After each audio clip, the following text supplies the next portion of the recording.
Morning guys, how are you today? Oke, hari ini kita akan membahas tentang chapter berikutnya, chapter 2. Kita memasuki KD yang kedua, 3.5 dan 4.5 guys.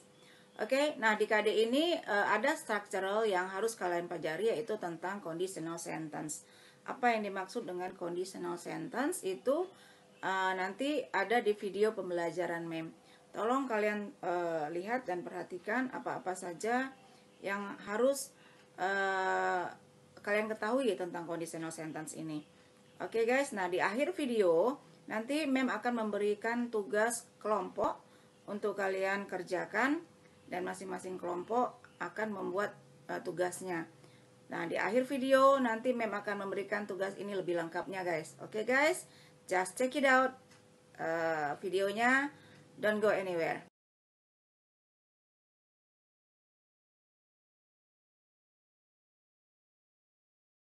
Okay guys, now we are entering chapter 2. It's about why don't you visit Seattle?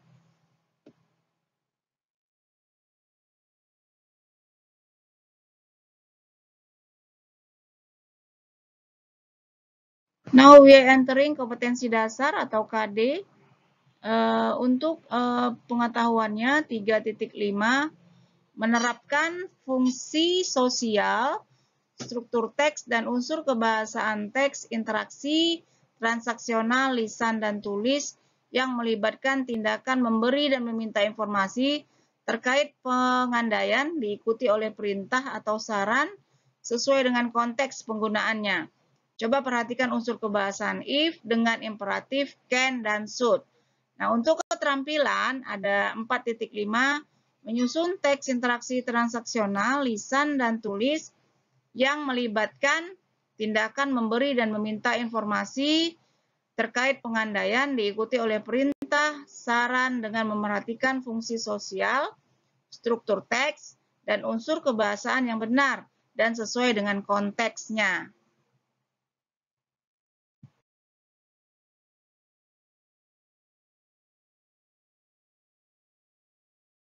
Oke, untuk conditional sentence. Pengertian conditional sentence dalam bahasa Indonesia, conditional sentence adalah kalimat pengandaian. Bisa juga disebut dengan kalimat bersyarat yang mungkin terjadi jika syarat terpenuhi. Nah, conditional sentence ini mempunyai dua bagian, yaitu if clause dan main clause. Perhatikanlah kalimat berikut ini. If I study hard, I will pass the exams. If I study hard adalah if clause-nya, I will pass the exam adalah main clause-nya. Nah, secara umum conditional sentence ini dibagi menjadi 3, yaitu tipe pertama, tipe kedua, dan tipe ketiga. Guys, untuk pola atau rumus conditional sentence ini ada 3 tipe, yaitu tipe conditional sentence, if clause atau main clause. Tipe pertama, rumusnya adalah if present simple, kemudian will plus infinitive untuk main clause-nya. Contohnya, if I study hard, I will pass the exams. Nah, if clause-nya adalah if I study hard, main clause-nya adalah I will pass the exam. Apa yang dimaksud dengan if clause? If clause itu adalah anak kalimat. Main clause itu adalah induk kalimat. Oke, untuk tipe kedua if plus past simple, would plus infinitive untuk main clause. If clause-nya adalah if plus past simple. Contohnya, if I studied hard, I would pass the exams. Nah, untuk rumus kedua ini, itu biasanya bentuk past simple. Past simple itu apa? Bentuknya past tense. Study itu menjadi studied. Will itu menjadi would. Bentuk main clause-nya. Kemudian tipe ketiga, if plus past perfect itu if clause-nya atau anak kalimat, main clause-nya adalah would plus have plus past participle. Contoh, if I had studied hard, I would have passed the exams. Nah, masing-masing tipe itu berbeda-beda. Untuk tipe pertama adalah present simple, Untuk tipe kedua adalah past simple. Untuk tipe ketiga adalah past perfect. Past perfect ini biasanya diikuti oleh verb ketiga. Ya. Jadi study, studied, dan studied. Kemudian would-nya diikuti oleh have. Jadi di situ bisa dilihat I would have passed the exams. Oke, guys. Nah, posisi if di sana, if clause di situ tersebut dapat dibalik dan tidak mengubah maknanya. Contohnya, if I study hard, I will pass the exams. Atau dirubah posisinya, I will pass the exam if I study hard. Nah, dia tidak mengubah maknanya, tetap sama, walaupun kita bolak-balik. Begitu, guys. Untuk conditional sentence tipe 1, conditional sentence tipe 1 digunakan untuk merujuk pada hal-hal yang mungkin terjadi di masa depan, di mana situasinya real atau nyata. Pada tipe ini, jika syarat terpenuhi, maka kemungkinan masih bisa terjadi. Contoh, if clause-nya dan main clause-nya, if plus present simple dan will plus infinitive. If it rains, I will stay at home. If you invite me, I will come to your party. If he give her chocolate, she will be happy. If it doesn't rain, we will go to the library. Nah, itu untuk conditional sentence tipe 1 yang ada kemungkinan masih bisa terjadi. Untuk conditional sentence tipe 2, conditional sentence tipe 2 digunakan untuk pertama membicarakan hal-hal di masa depan yang mungkin tidak akan terjadi, seperti membayangkan mimpi misalnya. Contoh, if I got a scholarship, I would continue my study in London. But probably I will not get the scholarship. That's the real, ya. Dan unrealnya, if I got a scholarship, I would continue my study in London. But probably I will not get the scholarship. Kedua, untuk membicarakan hal-hal yang terjadi di masa sekarang yang mustahil terjadi. Contohnya, if I were you, I would start smoking. But I cannot be you. Jadi mustahil bagi saya untuk menjadi kamu. Contoh yang lain, if I were a bird, I could fly around the world. Ya, but I'm not a bird, I'm a human gitu. Jadi ini adalah yang mustahil terjadi. Nah, berikut adalah contoh conditional sentence tipe 2.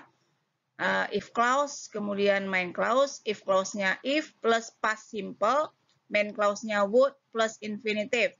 Contoh, if I had time, I would go with you. If she met her mother, she would be happy.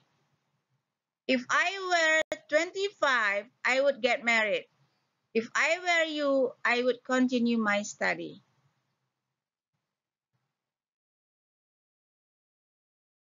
Oke, guys, ini conditional sentence tipe ketiga.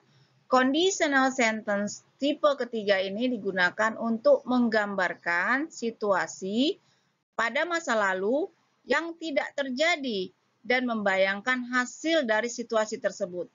Tipe ini mengungkapkan kebalikan dari fakta yang dihadapi. Lihat contoh berikut ini.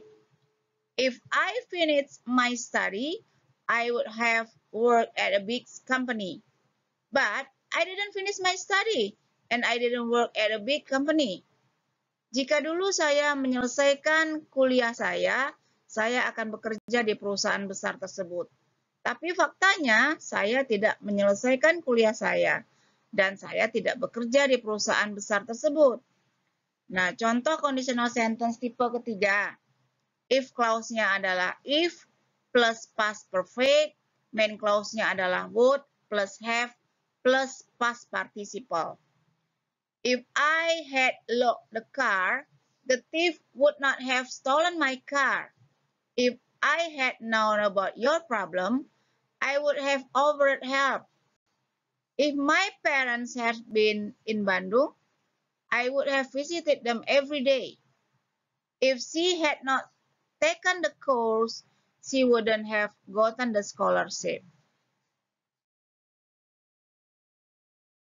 Nah, coba perhatikan pada conditional sentence tipe ketiga, had bisa ditempatkan di awal dengan menghilangkan if atau disebut sebagai bentuk inversi. Contoh ya, if I had locked the car, the thief would not have stolen my car. Nah, kita hilangkan if-nya menjadi had I locked the car, the thief would not have stolen my car. Jadi kalau if-nya dihilangkan, had-nya dimajukan ke depan, kemudian ditambah subjek I menjadi had I locked the car. Oke? Nah, contoh lain. If my parent had been in Bandung, I would have visited them every day. Had my parent been in Bandung, I would have visited them every day. Untuk conditional sentence, adalah kalimat pengandaian. Conditional sentence ini merupakan juga sebuah kalimat untuk dapat mengandaikan suatu hal yang belum terjadi atau tidak terjadi atau sudah terjadi. Kalimat ini juga terdiri atas dua bagian, yaitu klausa bebas atau yang disebut dengan independent clause yang akan menjadi induk kalimat dan klausa if menjadi anak kalimat yang juga memiliki pernyataan pengandaian. Nah, klausa bebas yang salah satu klausa yang berdiri sendiri karena mempunyai arti yang lengkap, sedangkan klausa if yakni salah satu bentuk klausa yang tidak dapat berdiri sendiri karena memiliki arti tidak lengkap atau dependent clause yang diawali if. Jadi, anak kalimat tidak bisa berdiri sendiri, tapi induk kalimat main clause-nya itu bisa berdiri sendiri. Nah, setiap kalimat conditional juga terdiri atas dua klausa, yaitu main clause atau independent clause dan if clause atau anak kalimat atau dependent clause. Nah, susunan atau letak main clause dapat berada di depan juga di belakang. Perbedaan pada letak main clause ini sama sekali tidak dapat mempengaruhi arti. Yang contohnya if tadi bisa menjadi di depan, bisa menjadi di belakang. Seperti itu, guys. Nah, untuk main clause dalam sebuah kalimat pengandaian akan selalu memiliki modal. Modal apa? Modal apa sih yang dimaksud dengan modal? Modal auxiliaries kita sudah membicarakan sebelumnya. Sedang if clause itu tidak. Modal apa yang sering digunakan adalah will atau shall. Dan modal yang lain adalah can, might, must, have to, dan ought to. Untuk rumus conditional sentence tipe pertama adalah if plus subject plus verb 1, subject plus will plus verb 1. Itu untuk rumus tipe pertama. Untuk rumus conditional sentence tipe kedua, if plus subject plus verb 2, where plus subject plus M2 plus verb 1. Untuk rumus conditional sentence type 3, if plus subject plus had plus verb 3 plus subject plus M2 plus have plus verb 3. M2 di sini artinya adalah modals bentuk kedua. Modals bentuk kedua itu bisa could, bisa should, bisa would.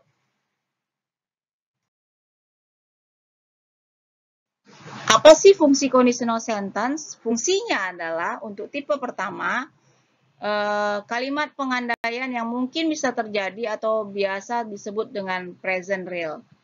Nah, tipe ini, kalimat pengandaian ini mungkin aja bisa terjadi. Nah, tipe kedua adalah fungsinya adalah kalimat pengandaian yang sangat tidak mungkin bisa terjadi atau biasa disebut past unreal. Nah, tipe kedua ini sangat tidak mungkin bisa terjadi. Kemudian tipe ketiga adalah kalimat pengandaian yang mungkin bisa terjadi, namun kemungkinan untuk terjadi sangat kecil karena peristiwa tersebut sudah terjadi di waktu lampau. Oke, di PPT 13 ini ada beberapa dialog. Ada dialog 1, dialog 2, dialog 3. Coba kalian perhatikan masing-masing dialog, kalian baca, kemudian kalian bisa latihan sesama teman untuk lebih memahami apa yang dimaksud dengan conditional sentence. Nah, di masing-masing dialog ini juga ada yang menggunakan kalimat conditional sentence-nya.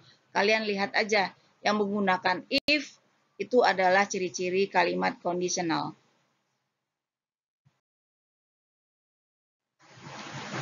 Okay guys, this is the end of the PPT. Mem berharap kalian tolong pelajari PowerPoint-nya atau videonya, karena kalimat conditional sentence ini sering sekali muncul di ujian nasional atau di ujian-ujian sekolah yang lain. Tolong pelajari tipe 1, tipe 2, dan tipe 3. Nanti setelah materi ini, Mem akan tanya kembali untuk pertemuan berikutnya, guys. Oke? Thank you for the watching my video. See you. Oke guys, sekian dulu video pembelajaran kita kali ini. Mudah-mudahan kalian mengerti apa yang disebut dengan conditional sentence itu. Oh iya, jangan lupa, tugas kelompoknya adalah membuat dialog dan masing-masing kelompok terdiri dari 4 siswa. Nah, 4 siswa ini, satu siswanya terdiri dari 4 dialog. Dikali 4 sama dengan 16 dialog. Itu minimal ya guys. Nah, kemudian setelah dialognya jadi, tolong kalian share upload ke YouTube. Nanti di YouTube kalau sudah kalian upload, tolong kasih linknya ke Mem biar Mem lihat apakah kalian membuat atau tidak guys. Oke, itu aja. Kalau belum mengerti, tanya aja di Google Classroom. Oke guys, see ya.